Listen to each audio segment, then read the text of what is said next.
कैसे भी गाओ, लेकिन उसमें भाव हो कि हम भगवान का गा रहे हैं, भगवान को गा रहे हैं बस। और जब ये भाव जिस दिन हमारे अंदर हो जाएंगे, भगवान हमें सहर्ष स्वीकार कर लेते हैं। 3 प्रकार का वैराग्य बताया। पहला वैराग मरकट वैराग। मरकट माने बंदर। जैसे बंदर को देखा होगा, एक शाखा पर ज्यादा नहीं रुकता। बोले घर में भाई खटपट, चल बाबा के मठ पर। घर में पति पत्नी में झगड़ा हुआ, बोले तुम ज्यादा लड़ोगी ना, हम पोखरिया चले जाएंगे। पोखरिया चले तो गए, 1 दिन मिल गया भोजन, 2 दिन मिल गया, तीसरे दिन गुरुजी ने कहा भैया अब तो कुछ करना पड़ेगा। बोले महाराज काम ही करने हो तो घर ही काहे ना रहा। तो फिर वैराग्य गया, फिर लौट करके आ गया। तो मरकट माने थोड़े समय तक रुकने वाला वैराग्य, आया और गया। दूसरा वैराग्य है स्मशान वैराग्य। ये और कम समय रुकता है। जब किसी व्यक्ति मृत्यु हो जाती है और हम उसके अंतिम संस्कार में जाते हैं, उसको बढ़िया सैया बना करके लिटा दिया जाता है, उसका परिक्रमा की जाती है। तो उस परिक्रमा के समय सबके मन में ये भाव आता है कि एक दिन यही हाल हमारा भी होगा। वहाँ बड़ा वैराग्य आता है। संसार की वस्तुओं में लगे हुए हैं, धन दौलत किया, एक दिन तो ऐसे ही हमें भी मरना है। और जैसे वहाँ से गए, स्नान किया, वैराग्य समाप्त। फिर ते में मोर मोर में माया, सब गाड़ी घोड़ा मकान दुकान सब याद आ गए, उस समाप्त हो गया। तीसरा वैराग्य है सच्चा वैराग्य, जो जीवन में एक बार आया फिर जाए नहीं।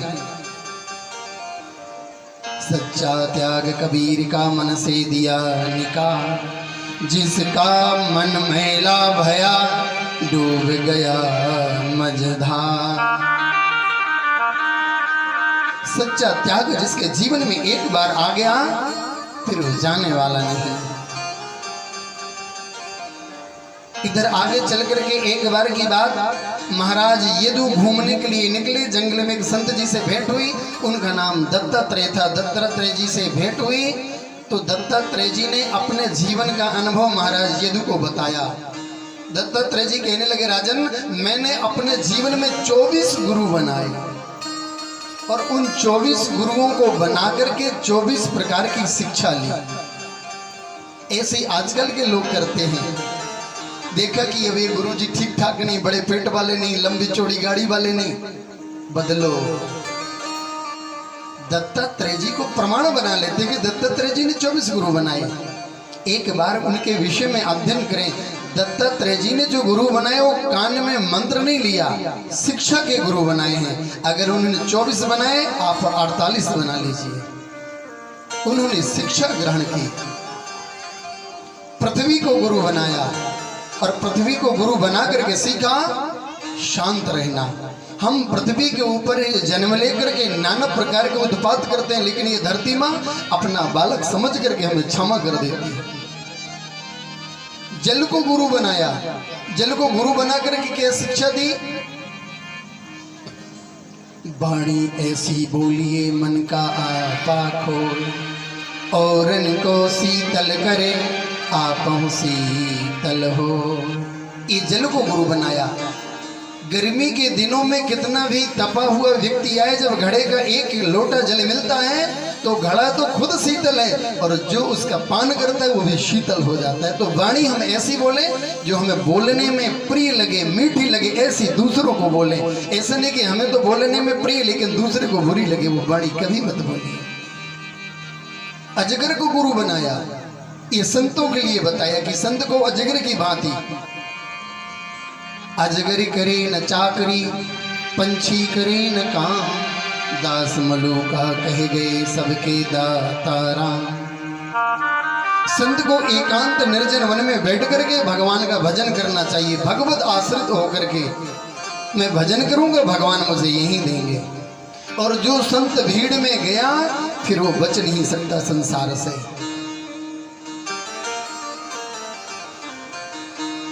मधुमक्खी को गुरु बनाया। मधुमक्खी को गुरु बना करके क्या शिक्षा दी? बोले जो व्यक्ति अधिक धन का संग्रह करेगा ना, मधुमक्खियां धीरे धीरे 1000 पुष्पों का फूलों का रस लेकर के एक बहुत बड़ा छत्ता बनाती हैं। और एक दिन बहेलिया आता है, डंडे में कपड़ा लगा करके, आग लगा के पूरे परिवार को नष्ट करके उस धन का हरण करके ले जाता है। रोते रहते हैं, वो धन भी काम नहीं आता।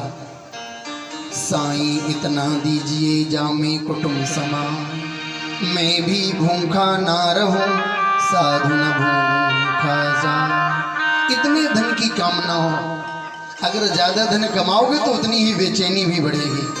उसकी रक्षा कौन करेगा? रात भर नींद नहीं, कहीं चोर आकर के चोरी न कर लेता। इस प्रकार से दत्तात्रेय जी ने महाराज यदु को अपने जीवन में जो अनुभव प्राप्त किया था उनको प्रदान किया है।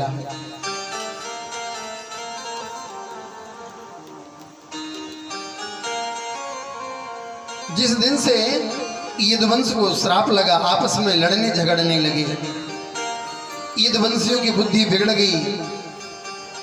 एक दूसरे से लड़ते झगड़ते जब अस्त्र टूट गए तो वही जो लोहे का मूसल पीस करके समुद्र में फेंका था, उससे एक घास पैदा हुई एरका नाम की। उस घास को उखाड़ करके उससे लड़ने लगे।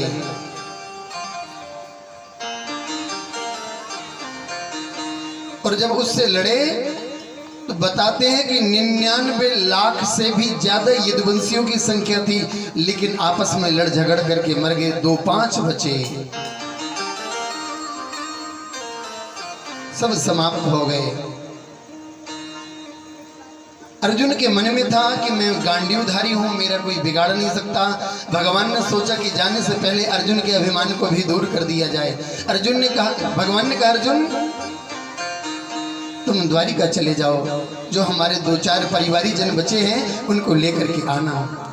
अर्जुन गए, जैसे ही उनको लेकर के आए थे, रास्ते में भगवान ने ही भील का वेश धारण किया और जो भी परिवारी जन थे उनको छीन लिया।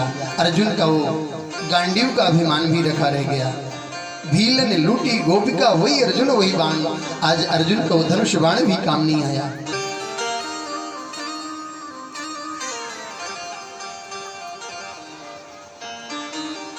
कलयुग प्रारंभ हुआ।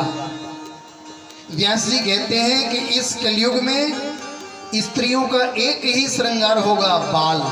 सबसे ज्यादा अगर सेवा होगी तो बालों की। कोई dub, clinic plus, head and shoulder, अरे पता नहीं कौन कौन सी कंपनी के शैम्पू लगा लगा कर बहुत ही लंबे लंबे बाल। उसी में बोले रात दिन उसी में लगी रहेंगे।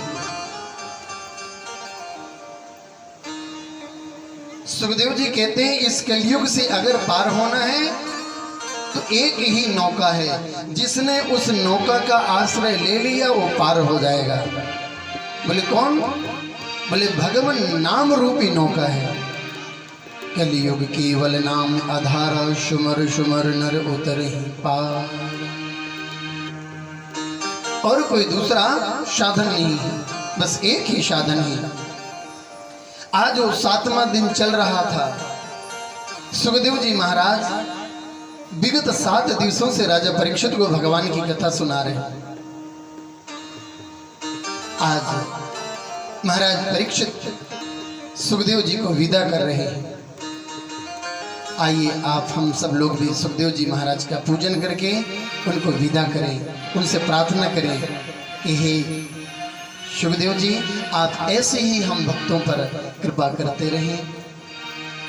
हरि की कथा सुनाने वाले, प्रभु की कथा सुनाने वाले, तुमको लाखों प्रणाम, तुमको लाखों प्रणाम। हरि की कथा सुनाने वाले, प्रभु की कथा सुनाने वाले, तुमको लाखों प्रणाम, तुमको लाखों प्रणाम। हरि की कथा सुनाने वाले, प्रभु की कथा सुनाने वाले, तुमको लाखों प्रणाम, तुमको लाखों प्रणाम। हरि की कथा सुनाने वाले, प्रभु की कथा सुनाने वाले, तुमको लाखों प्रणाम, तुमको लाखों प्रणाम।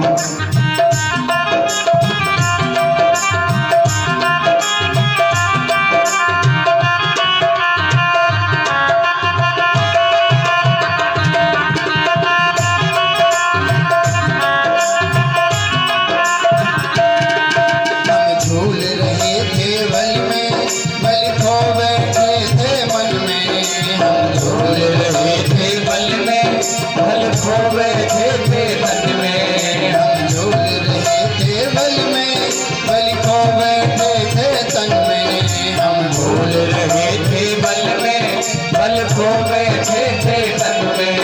ओ राह बताने वाले, ओ राह बताने वाले, हरि कथा सुनाने वाले, हरि कथा सुनाने वाले, तुमको लाखों प्रणाम, तुमको लाखों प्रणाम।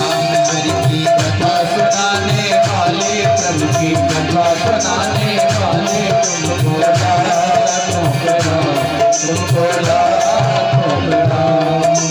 लेकर विष का प्याला जा रहे प्रियम के गाला, हम लेकर विष का प्याला जा रहे प्रियम के गाला, हम लेकर विष का प्याला जा रहे प्रियम के गाला, हम लेकर विष का प्याला जा रहे प्रियम के गाला। ओ सुधा पिलाने वाले, ओ सुधा पिलाने वाले, हरि कथा सुनाने वाले, हरि कथा सुनाने वाले, तुमको लाखों प्रणाम, तुमको लाखों प्रणाम। हरि की कथा सुनाने वाले, प्रभु की कथा सुनाने वाले, तुमको लाखों प्रणाम, तुमको लाखों प्रणाम। हम पार तेरा क्या पावे, बस शीश झुका यह गावे, हम पार तेरा क्या पावे, बस शीश झुकाए गावे। हम पार तेरा क्या पावे, बस शीश झुका यह गावे, हम पार तेरा क्या पावे, बस शीश झुकाए गावे। ओ प्रेम लुटाने वाले, ओ प्रेम लुटाने वाले, ओ प्रेम लुटाने वाले, ओ प्रेम लुटाने वाले, तुमको लाखों प्रणाम, तुमको लाखों प्रणाम। हरि की कथा सुनाने वाले, प्रभु की कथा सुनाने वाले, तुमको लाखों प्रणाम, तुमको लाखों प्रणाम।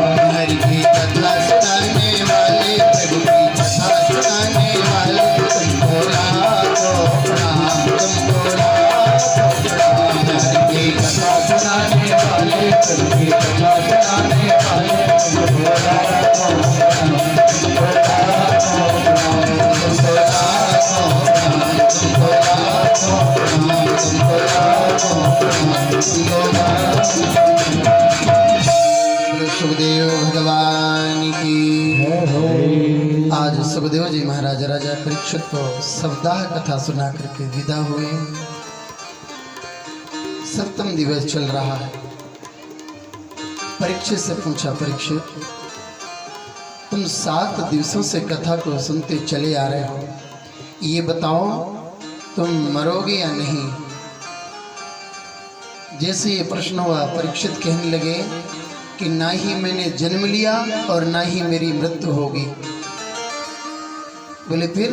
बोले जन्मना और मरना ये शरीर का धर्म है, मैं तो एक आत्मा हूं और आत्मा न कभी जन्म लेती है और न आत्मा की मृत्यु होती है। आज महाराज परीक्षित का वो 7वां दिन, पहले दिन परीक्षित को मृत्यु का श्राप लगा हुआ है। महाराज परीक्षित के ज्येष्ठ पुत्र जन्मेजय ने अपने पिता की बहुत बड़ी सुरक्षा की। चारों तरफ से सैनिक लगा दिए कि देखना एक चींटी भी अंदर ना जाए। लेकिन आज जब वो समय आया, जन्मेजय की सारी सुरक्षा रखी रही। काल रूपी तक्षक आया और आकर के महाराज परीक्षित के गले में डस लिया। जैसे उस तक्षक ने डसा, परीक्षित का प्राणांत हो गया। जन्मेजय ने देखा कि मेरे पिता की मृत्यु हुई। जन्मेजय को क्रोध आया और क्रोध में आकर के जन्मेजय ने संकल्प लिया कि अब मैं इस धरती पर एक भी सर्प जीवित नहीं रहने दूंगा, सबकी आहुति कर दूंगा। सर्पेष्टि यज्ञ प्रारंभ कर दिया। महाराज यदु ने आकर के समझाया, जन्मेजय ये जो तुम कर रहे हो ना, ये अच्छा नहीं। तुम्हारे पिता को तो एक सर्प ने डसा है और तुम असंख्य निरपराध सर्पों की आहुति दे रहे हो। जन्मेजय ने उस यज्ञ को वही विराम कर दिया है। हम जीवन में कितना भी धन वैभव ऐश्वर्य परिवार कुछ भी जुटा लें, लेकिन जब व्यक्ति का समय आ जाता है कुछ भी काम नहीं आता। कुछ भी कर लो,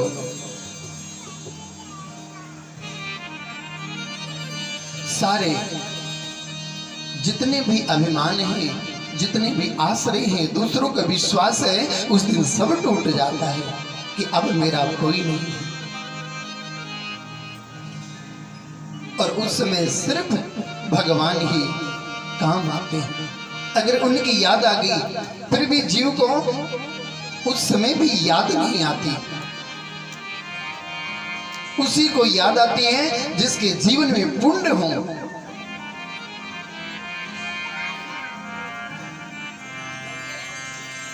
मार्कंडेय मुनि को प्रलय का दर्शन कराया, सारी पृथ्वी जलमग्न हो गई, चारों तरफ जल ही जल है। उसी के बीच में एक बहुत विशाल बरगद का वृक्ष है। बरगद वृक्ष के एक पत्ते पर भगवान बैठे हुए हैं, छोटे रूप में अपने पैर के अंगूठे को मुंह में दिए हैं भगवान। करारविंदे न पदारविंदम मुखारविंदे विनिवेशयन्तम वटस्य पत्रस्य पुटे शयानम बालम मुकुंदम मनसा स्मरामि। जैसे ही मार्कंडेय जी ने प्रलय का दर्शन किया, पूछा और तुम क्या देखना चाहे होते हो? मार्कंडेय जी ने कह दिया, बस मुझे जो कोई देखना था मैंने सब कुछ देख लिया, अब मेरे जीवन में कुछ भी देखने की लालसा नहीं रही। कथा विराम हुई। प्रथम दिवस प्रथम स्कंद में परीक्षित जन्म, सुखदेव जी के आगमन की कथा, परीक्षित जन्म, कुंती स्तुति, भीम स्तुति और सुखदेव जी के सभा में आना हुआ, ये आपने श्रवण किया। द्वितीय स्कंद में सद्य मुक्ति, क्रम मुक्ति, ब्रह्मा की उत्पत्ति,